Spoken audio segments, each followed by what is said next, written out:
আসসালামু আলাইকুম রহমতুল্লাহি ওবরকাতুহু। সম্মানিত দর্শক, অতি সম্প্রতি বিবিসি বাংলা শেখ হাসিনার দেশে ফেরত আসা নিয়ে একটি কন্টেন্ট তৈরি করেছে।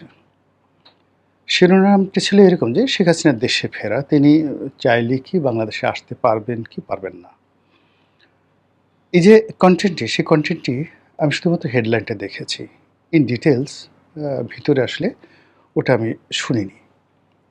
শুনিনি এই কারণে যে আমরা যারা এই মুহূর্তে কন্টেন্ট তৈরি করছি, সে তুলনায় বিবিসি বলেন বা অন্যান্য পত্রপত্রিকাগুলো বলেন, সেখানে যারা কন্টেন্ট তৈরি করছেন তারা সবাই আমাদের ছোট ভাই বা বোনের মতো করে। কাজেই এই বর্তমান জামানাতে সেটা বাংলাদেশের সেই 'প্রথম আলো' হোক, 'ডেইলি স্টার' হোক, বিবিসি হোক, ভারতের আনন্দবাজার হোক, মানে যারাই কন্টেন্ট তৈরি করেন, কন্টেন্টের ধরন দেখেই আমরা অনেকে বুঝতে পারি যে আসলে সেখানে তারা আসলে কী বলতে চাচ্ছে।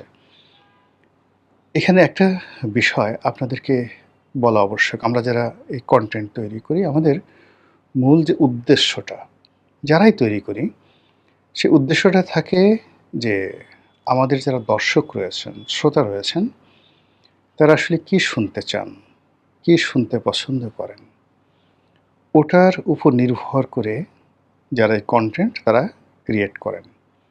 যেমন আমার খুব ইচ্ছা ছিল, ভীষণ রকম ইচ্ছা ছিল যে যদি আমার এই YouTube যে পেজটি রয়েছে এখানে 1 মিলিয়ন আপনার পূর্ণ হয়। আমার একটা নিয়ত ছিল যে 1 মিলিয়ন পূর্ণ হলে আমি এই সমস্ত কনটেন্ট তৈরি করব না। আমি দার্শনিকতা নিয়ে, তারপর আ অনেকটা যাকে বলা হয় জীবনের সফলতা, ব্যর্থতা, যে বিষয়গুলো আমি সফল হয়েছি বা আমি ব্যর্থ হয়েছি, যেগুলো আপনার জন্য বা অন্য কোনো দর্শকদের জন্য প্রয়োজন হবে।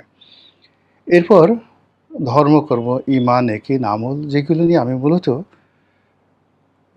বহু বছর সাধনা করেছি, প্র্যাকটিস করেছি, মানে আমল করেছি এবং আমল করার পরে ইবাদতের যে সৌন্দর্য, সেই সৌন্দর্যটা অনুধাবন করেছি। তো সেই কথাগুলো আমার খুব শখ ছিল, আমি বলব। তার বাইরে আমি কিছু ট্রাভেল ডকুমেন্ট করব।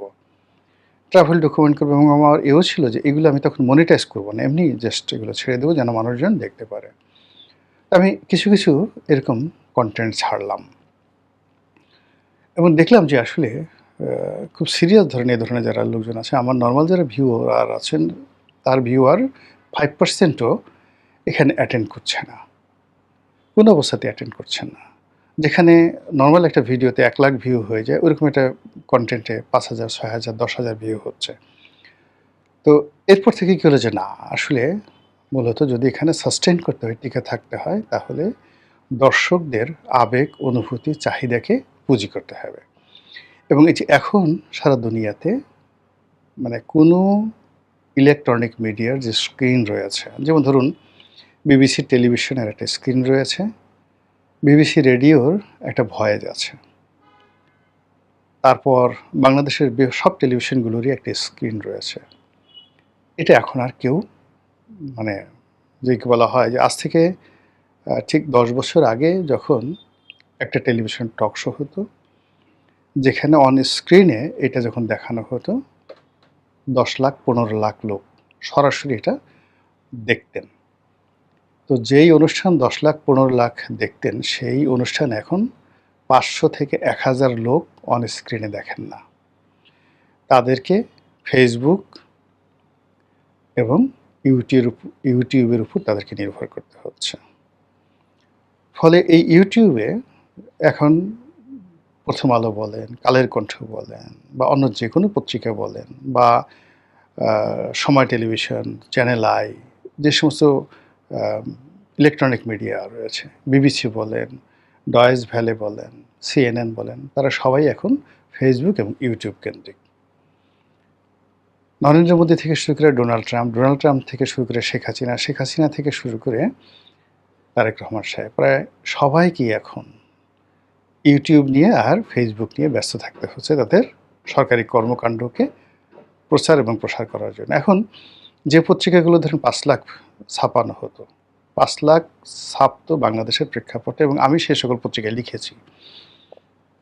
সেই সকল পত্রিকা এখন 5 থেকে 10,000 কপি ছাপায়।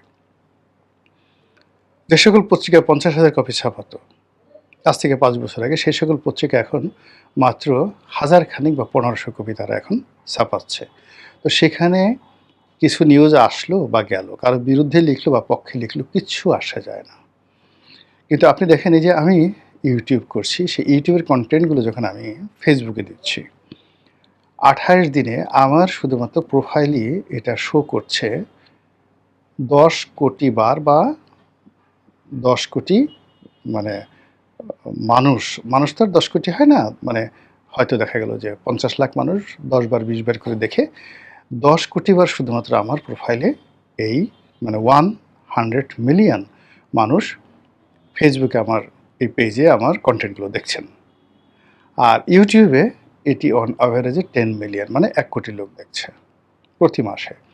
যেটি বাংলাদেশের এই মুহূর্তে কোনো পত্রিকা তার কোনো সিঙ্গেল কন্টেন্ট নিয়ে পারবে না। তো কাজেই আমাকে তো এই যে আমি যে জিনিসটা এখন করছি, আমাকে এটা যেভাবে এগিয়ে নিতে হবে, ঠিক একইভাবে বিবিসিকেও সাস্টেন করার জন্য এখন জনগণ যেটা শুনতে চাচ্ছে, বলতে চাচ্ছে, সেই বিষয়গুলোকে সামনে এগিয়ে এনে তাদেরকে কন্টেন্ট তৈরি করতে হচ্ছে। সেখানে সেক্স থাকুক, পরিমণি থাকুক, ভায়োলেন্স থাকুক, শেখ হাসিনা থাকুক, নেতিবাচক বিষয় থাকুক, ডাজ নট ম্যাটার, তাকে সারভাইভ করতে হবে। তো এই যে যেহেতু একটা কমন বিষয় রয়ে গেছে, এখন আমরা কোনো কিছুই ওইভাবে একেবারে মোটিভেশন নিয়ে, তারপর দীর্ঘকাল গবেষণা করে, তারপর ওইভাবে একটা কিছু বের করব দেশের স্বার্থে, পৃথিবীর স্বার্থে, জনগণের স্বার্থে, এইরকম পৃথিবীতে এখন কেউ নেই। নো ওয়ান, কোনো দার্শনিকতা নেই। আর এই কারণে ওই যে বিবিসিতে যে শেখ হাসিনাকে যে নিয়ে যে রিপোর্টটা ছাপা হয়েছে, বা ছাপা না মানে ওখানে তারা এটা কন্টেন্ট তৈরি করেছে, আমি এটা দেখিনি, বিকজ সে যেটা বলবে আমি সেটা জানি। এর কারণটা হলো যে এখন মানুষ শেখ হাসিনার সম্পর্কে শুনতে চাচ্ছে। একটি পক্ষ মনে করছে যে শেখ হাসিনাকে যদি আমি গালি না দিই তাহলে আমার কোনো অস্তিত্ব নেই। শেখ হাসিনাকে যদি আমি ঠেকিয়ে দিতে না পারি, তাকে যদি আমি ঢাল হিসেবে ব্যবহার করতে না পারি, তাকে যদি আমি লক্ষ্যবস্তু হিসেবে তুলে ধরতে না পারি, তাহলে আমার 2 পয়সার অস্তিত্ব নেই। কাজেই শেখ হাসিনাকে গালাগাল দিতে হবে, এরকম একটা শ্রেণীর লোক রয়েছে। আরেক শ্রেণীর লোক রয়েছে যে আমার সারভাইভালের জন্য, অস্তিত্বের জন্য আমাকে শেখ হাসিনার নৌকায় উঠতে হবে।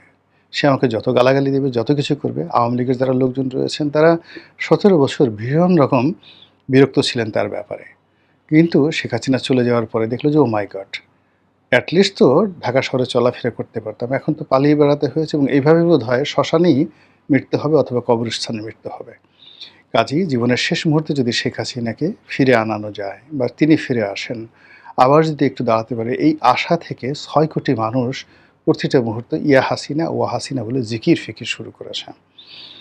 একইভাবে আমেরিকা বলেন, চীন বলেন, তারপর ভারত বলেন, তারা এই গত 2 বছরে খুব ভালো করে বুঝে গেছেন what is Sheikh Hasina, what is Tarique Zia, what is doctor Mohammad Yunus, what is অন্তর্বর্তীকালীন সরকার, what is Awami League and what is BNP government.